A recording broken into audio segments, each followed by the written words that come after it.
Hey everyone, welcome back to the I Believe podcast. I'm Megan, and we have a brand new series called What's Up, Doc? This series is a little bit different than what you've previously seen on the I Believe podcast. We have doctors on pretty often, but usually they're talking about a specific topic. So today, we're going to do this new series, and we are going to focus on our doctor. We're going to focus on things that are all about them, where they practice, what they do, and some personal things too. So let's jump right into it. Our very first guest is Dr. Prithvi Mruthyunjaya. He is from the Byers Eye Institute at Stanford University in Palo Alto, California. So welcome, Dr. Mruthyunjaya. What's up, Doc? Hi, Megan. How are you? This is great. So excited. Thank you. I'm great, and I'm so excited. I'm so glad you're our first doctor. It's going to be so much fun. Megan, I have a question. Do you think people know where What's Up Doc comes from? I feel like I grew up with Bugs Bunny. Like, I don't know if Bugs Bunny is like, what all the kids listen and watch these days. Yeah, is it still relevant? I I don't know. agree. Totally relevant. Totally Right. relevant. Okay, so if you're listening, drop us a comment and let us know what is What's Up, Doc from? Do you know what it's from? And if you do, tell us what it's from, and we'll see who gets it right and who doesn't. Okay, perfect. So let's jump right into it. My first question, I would just love it if you would tell us a little bit about yourself, where you grew up, and what your childhood was like. Thanks, Megan. First off, I'm such a big fan of all of the work that a Cure Insight does to help educate our patients and to kind of ease them into a very uncomfortable situation. And I think what this series is showing is that there's such a community around ocular melanoma. And thank you again for doing what you do. So I was born in India. My parents were dentists, and they emigrated to the country in the 70s. And we grew up in Rochester, New York, which is where I went through high school. So I am an only child, and my parents worked hard as immigrants often do. And I always knew that I enjoyed science and I wanted to probably be a doctor. And it turned out that my neighbor down the street was a corneal surgeon and world famous at what he does, and became my mentor. He was not just a corneal surgeon, but he really embraced extending care to people that were most needing of it. And he actually founded a large international eye care hospital that took care of patients for free and really taught me the value of hard work and pushing research forward and kind of being dedicated to advancing eye care. So I had like great role models, hardworking parents, and an environment around me that like fostered my interest in healthcare and taking care of eyes at really a young age. I was I was the worst tennis player on a really good high school tennis team, and I did a lot of work on my school newspaper, and I did Model United Nations in high school. So, but I had like great friends who are still friends today, and that was me growing up in cold upstate New York. That is really cool. I love that you were able to look up to so many people in your life. I think more young people need that, and I love that you had that. For sure, very fortunate. So I know that gave you some inspiration to be a doctor, but do you remember when you first thought that you really wanted to be a doctor? Was there like a moment that you can pinpoint? I can't say it's a moment. I think I kind of grew up around healthcare, and it was something that I always thought would be a great option for me. And I think it was just the environment that I was fortunate to grow up in. And even in high school, I did a lot of research work, and it actually was in eye research. So I kind of knew I didn't want to just be a doctor. I knew I wanted to be an eye doctor, probably when I was like 15 years old.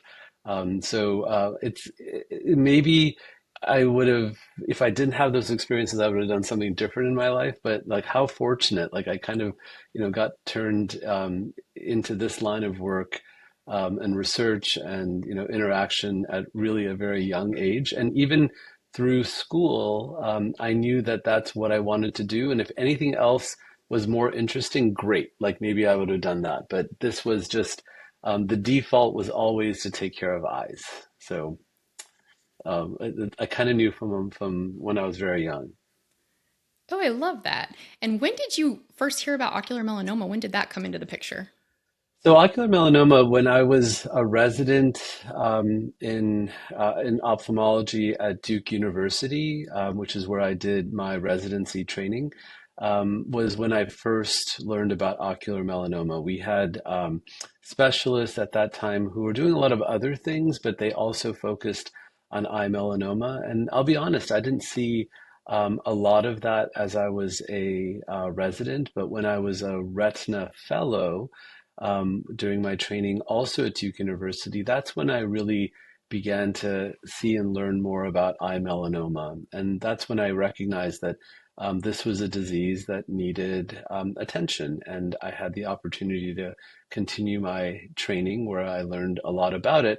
And that was in London at the Moorfields Eye Hospital. I did a 1 year ocular oncology fellowship, which was unique in that there weren't many places in the country that you could get this type of training, and even around the world. So I ventured across the ocean and spent a year learning about how other healthcare systems address eye cancer and eye disease.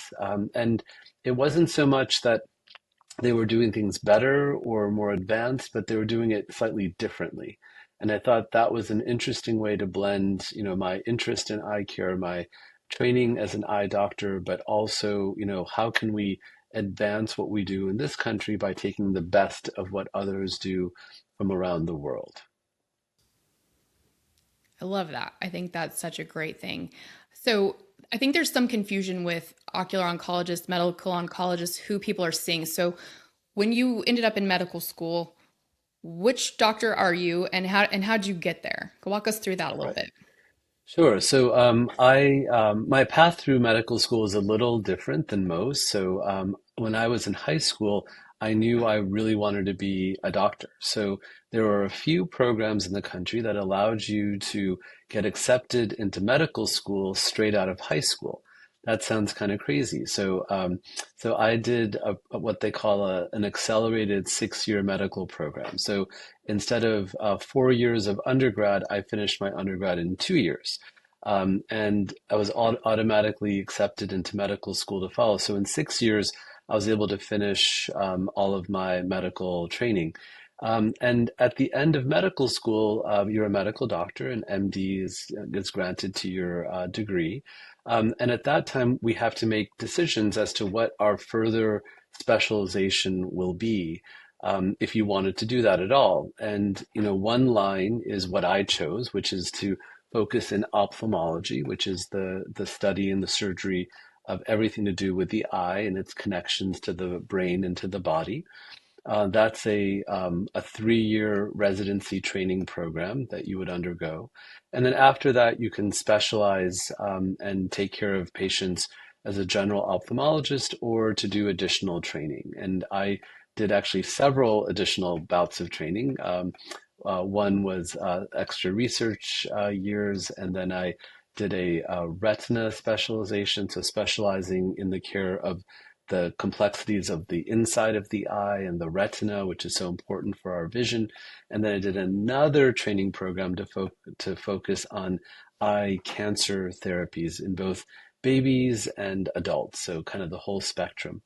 But backing up a little bit, if I were in medical school and then I decided I want to look after cancer patients with cancers in different parts of the body, that's another line altogether. So I would have had to do a residency in internal medicine, so I understand kind of the body functionings from head to toe, and then a specialization in cancer medicine or oncology. And then you can further specialize in cancer of different parts of the body as well. So kind of two different lines, but all kind of dealing with cancer care. And back to my root, the role of ocular oncologists has been something that has been growing over the years. In the past, there were very, very few people that dedicated their lives and careers to the care of eye cancer. And now I think we're seeing another generation of specialists where more and more they're focusing their practices on this. Many of us kind of started where we were taking care of a certain part of the eye and dealing with the eye cancer.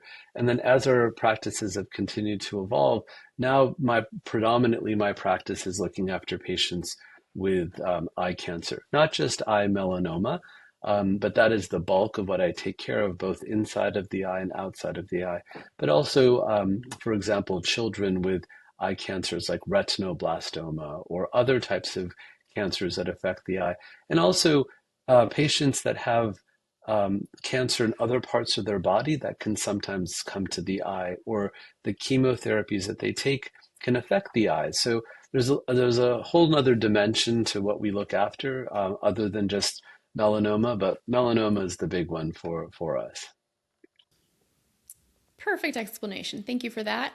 So, next, can you tell us a little bit about where you're located, the Byers Eye Institute? What kind of facility is it? What can patients expect if they're coming to see you there? Yeah, the Byers Eye Institute is the ophthalmology department at Stanford University, an amazing university here in Palo Alto, California, known for its innovations and moving medical care forward into the future. Our department is located just about 2 miles off of the main campus, very easy to get to off the 101 highway. What's unique about our facility is that it is modern, beautiful, and it's state of the art.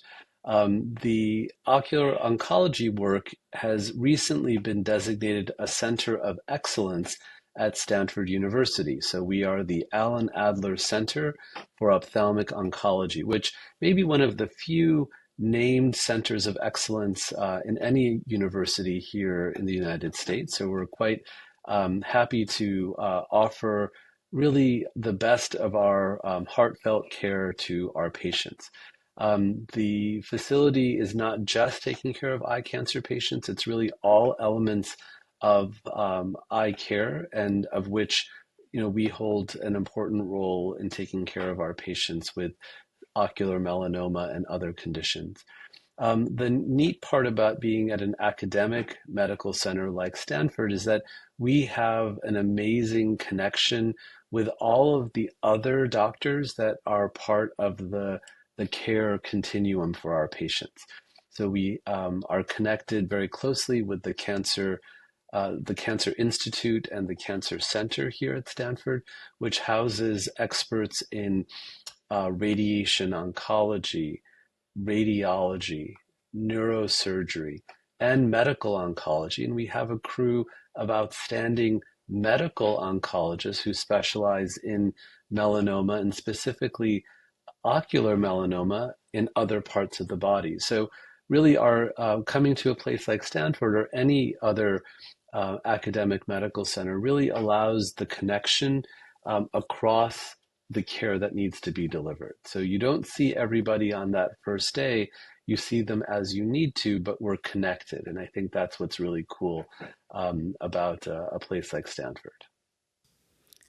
That is really cool. And this is a little off topic from our normal questions, but since we're talking about Byers Eye and Palo Alto, do you want to give a plug real quick for the 5K? Because I know you have a little Yeah. rivalry with Scottsdale and virtual count. So would you like to appeal to the listeners to join your team?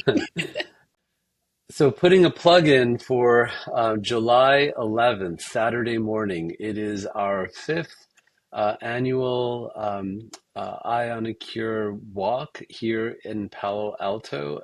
We host it here at the Byers Eye Institute. We have been so fortunate to have such a great interest by our community, by our doctors, by our staff who all come out in force. Um, Not that competition is what we're all about, but I will say that the most well attended, greatest energy, most enthusiastic crowds for this event across the country, right here, Palo Alto, at Stanford, at the Byers Eye Institute. So, but seriously, it's such a great event, and we really encourage everyone from any part of the country to find the closest one that you can get to, because it's really an opportunity for the community to come together around this rare disease. And I think that's so powerful for patients who are just starting the journey or have been on this journey for a long time, to know that they are not alone. And there are so many people across the healthcare system that are really rooting for them, cheering for them, and then literally on the day of the race will be cheering for you. So I hope you'll all come, and best of luck to Scottsdale. Again, they also bring on the energy too. Absolutely. It's a lot of fun, the 5Ks, and everyone gets a medal, but survivors get a special survivor medal. So if you are a That's right. patient, you get two medals. Totally. Yeah, That's and a great. t-shirt. Yeah, it's a lot of fun. So I just wanted to give Dr. Murthyunjaya a chance to plug his 5K. So we hope we see some of you there, and you can join virtually if you just want to help him beat Scottsdale. Join virtually. That works. We're all winners at the end, so everyone show up. Right. That's right. And the more people that we can get, if you invite your friends and family, get your team, you can do your own team, the more the merrier. And it makes a big impact. So that's just a little plug for that. And then we'll move on back to our original programming. Um, what question I wanted to ask you? What do you believe makes a great doctor? Such a great question. I think it's called the practice of medicine. It's not the rule of medicine or the perfection of medicine. I think what any physician strives to do is to provide the best, most compassionate, the most appropriate care of their patient. And it's a practice. You have to practice every day to try to become the best that you can be as a physician. And every patient is different. I think we all gel with different individuals. We gel with our doctors in different ways. I think what's unique about ocular oncology, and specifically when we take care of patients with eye melanoma, is that it is such a rare disease that your general physician may really know nothing about this condition. Your eye doctor may not know much about the condition. Your specialist may not know all the treatments that are involved, and it's not their fault. It's just so rare, and people have to keep up with so many things that it's really hard for any one person to know what's going on. So I look at a compassionate physician as someone that can recognize that sometimes there's a lot of information out there, and how do you dedicate the time to try to bring everyone on the same wavelength. I'd like to tell people that I'm going to tell you everything I know, and at the end of the day, you need to know as much as I do, if not more than I do, because there's so many sources of information that comes together. But kind of putting that together in a way that is understandable, is empathetic, and also to clarify doubts, because I think the hardest thing is to go home and still like, I have a question, I'm not sure what's going on, and that can really eat you up on the inside. So I don't know if I answered your question right, but I think those are elements of what makes a good doctor. And I think all doctors who've dedicated their careers to taking care of patients do their darndest to live up to that. And I think at different times, we have to step up to overachieve, if you will, to get our patients to where they need to be. Very well said. Now, to take it a step further, what is your overall approach to treating ocular melanoma? Because I know a lot of doctors have different preferences on treatment. It depends on the patient. What is your overall approach? Yeah, so I really care about the patient from head to toe. When we talk about our goals of treatment, number one is taking care of you from head to toe. We want you to be able to live a long, fruitful, healthy, happy life. And a cancer diagnosis can really feel like a large wrench in that plan that you have. And a condition like ocular melanoma is not anything that you are at fault for having developed. You didn't do anything to cause this. And therefore, our opportunities are to take charge of a situation that you had no control over getting in the first place. So I think looking after the patient as a human being from head to toe, not just an eyeball or two, is something that I really care about. For me, partnership in understanding the condition, understanding the goals of treatment, and then understanding the treatment options that are available, I think are really important. And a lot of what I base my work on is data-driven options for patients, because I can have a favorite treatment or a surgery that I enjoy doing more than not, but every patient is an individual. So we usually lay out all the treatments that are available and then customize it to each particular lesion, to each eyeball, to each person, because everyone's going to be a little different. And that said, we really offer here every type of treatment that's available for ocular melanoma, but also have engaged in all of the major clinical trials that are available for patients. So in one, you come to our setting, we'll offer everything that you're eligible to have available, and we'll give you our thoughts as to why we think one may be better than the other. And happy for you to ask a million questions and challenge as to why we should do one thing versus the other. What's great about this field is that my friends are all over the country and they're all ocular oncologists and really good at what they do. And I'm happy to hop on the phone and share pictures of your case with them with your permission and get you a second opinion. Or if you want to go see somebody, I'm happy to arrange that for you as well, because you need to feel comfortable with the care that you're achieving. And, I've been so fortunate to take care of so many patients through my career. My goal is to make sure that everyone is happy and comfortable with their choices and to support them through that journey. So I don't think I have a favorite way to treat. I think that everyone is their own unique puzzle, and it's finding, the putting the pieces together and finding new pieces to put into that puzzle that will solve it. So can't say there's only one way to do it. I think that's a perfect answer. That's wonderful. Next question I have for you is what advancements are most exciting for you right now? Because there's a lot of stuff coming. Yeah, there's a lot of stuff, and I think for us, one of the foundations of the Alan Adler Center is innovative research. So that's where I spend a lot of my time trying to think about how do we do things now, what do we need to do in the future, and how do we move ourselves there in the setting of rare diseases. So first off, I am a hearty advocate for clinical trials. We are in a really unique, almost a renaissance period in ocular melanoma that we have companies now in biopharma who have found the uniqueness of ocular melanoma and have dedicated their efforts, their resources into developing new therapies.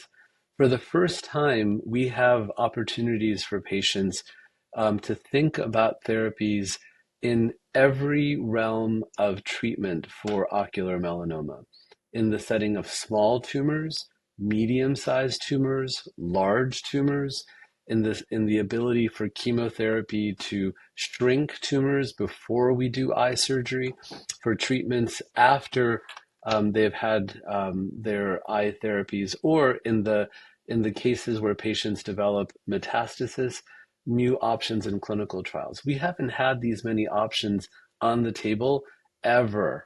So I am fiercely a proponent for moving this forward and keeping that interest and momentum going.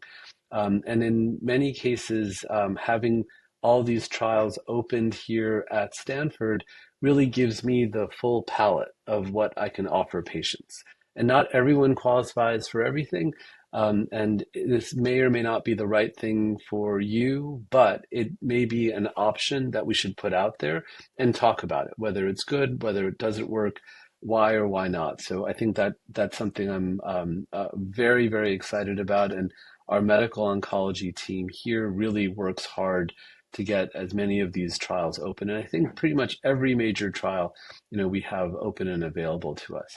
So what am I most interested in these clinical trials? I think the notion of how can we reduce the toxicities of the treatments that we have available. So concepts such as neoadjuvant chemotherapy, where we can give chemotherapy to shrink the tumor within the eye so that the types of treatments we have to do are not as damaging to eye and vision. I think that's really exciting. Looking at non-radiation methods of treating small tumors in the eye, which before we would have to either just watch or treat, knowing that it can impact vision. That's really exciting. And then now some of the really interesting biologic engineering that's going on to try to treat tumors that have left the eye and are metastasized to other parts of the body. Really advanced science. And ocular melanoma has really been at the forefront of new therapies, and I think even more are coming along the way.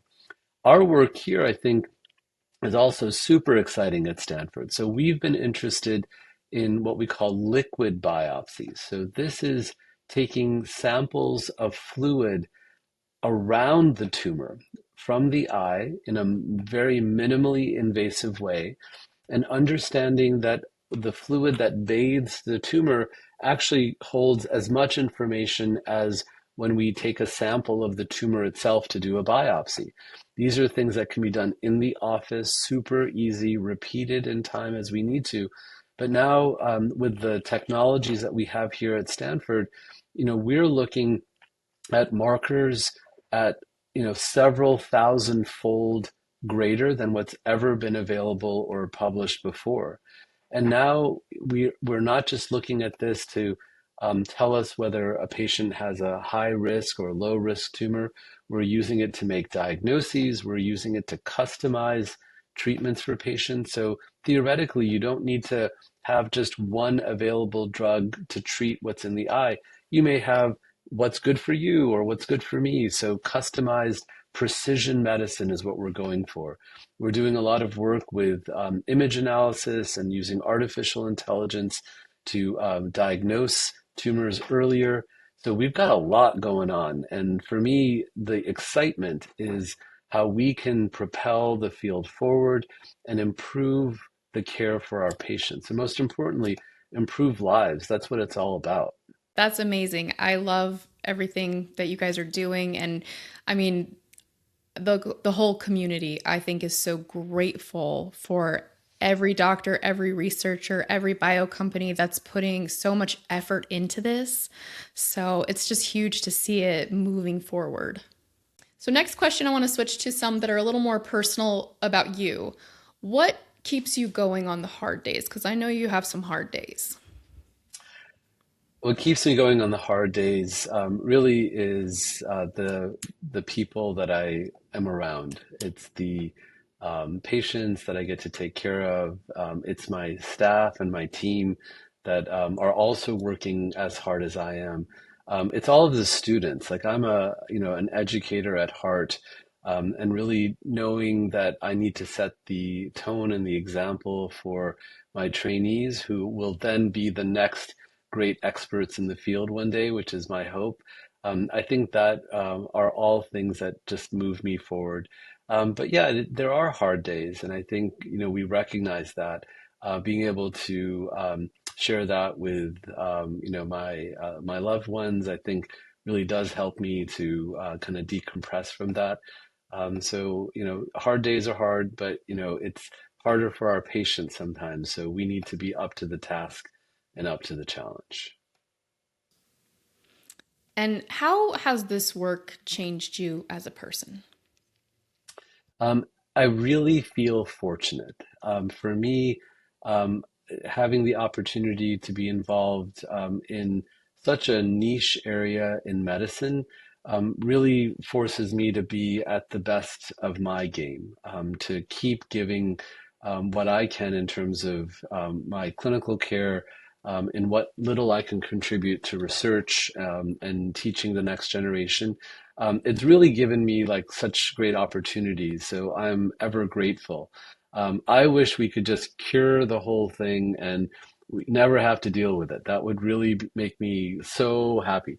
But until then, it just is a motivation for me to keep moving forward. And I feel like our Alan Adler Center here at Stanford really kind of galvanizes what we've been working for and working towards for so many years. And we hope it's a lightning rod for collaboration to bring, others together to the table, so that we can advance the field together faster, and in a more complete way.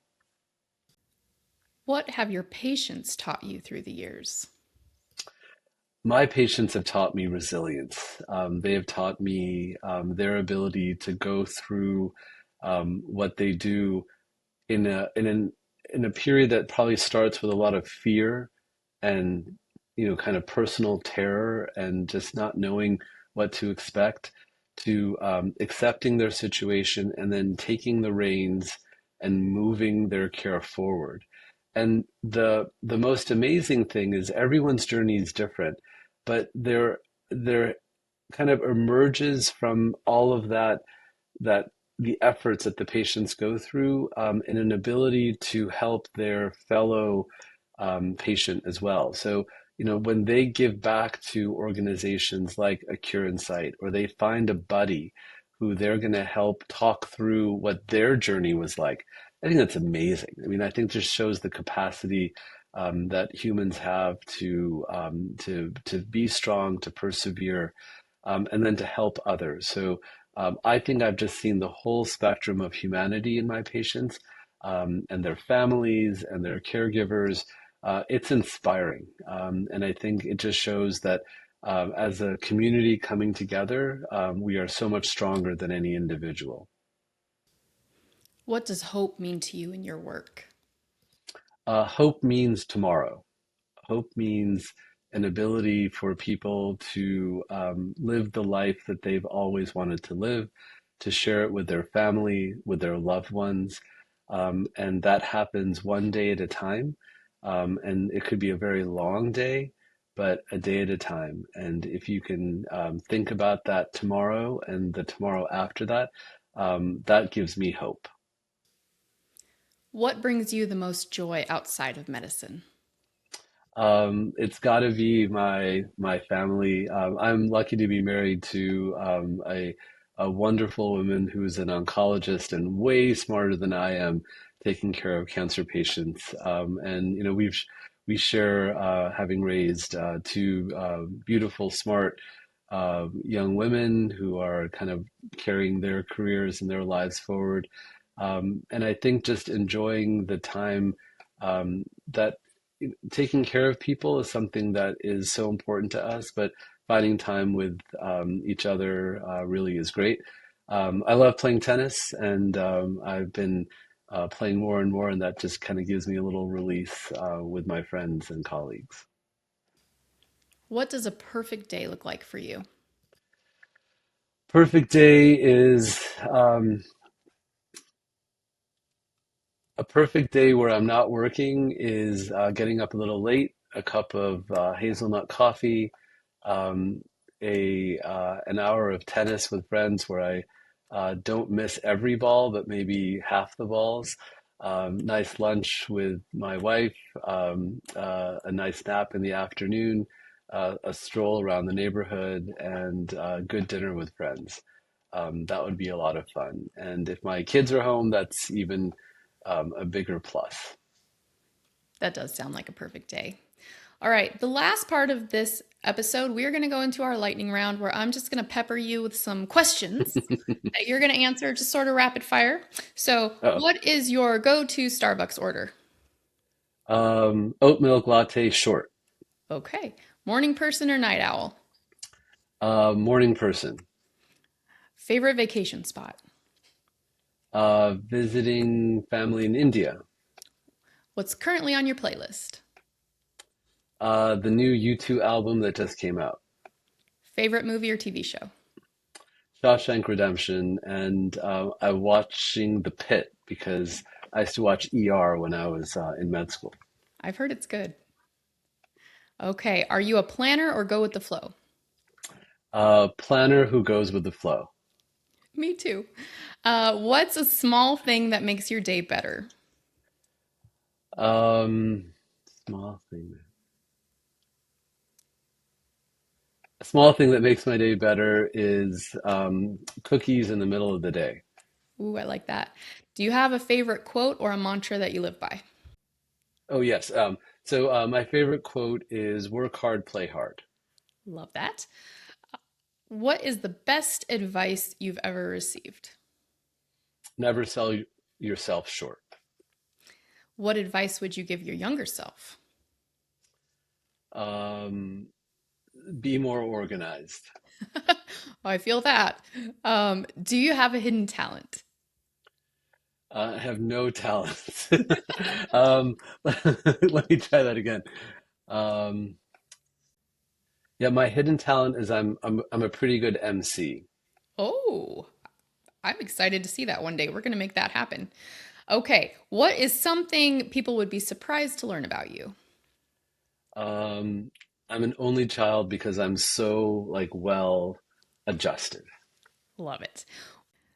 If you could instantly master a new skill, what would it be? How to play the guitar. That's a good one. Okay, coffee or tea? Coffee. Beach or mountains? Both, but mountains. Okay, early mornings, late nights, Early mornings.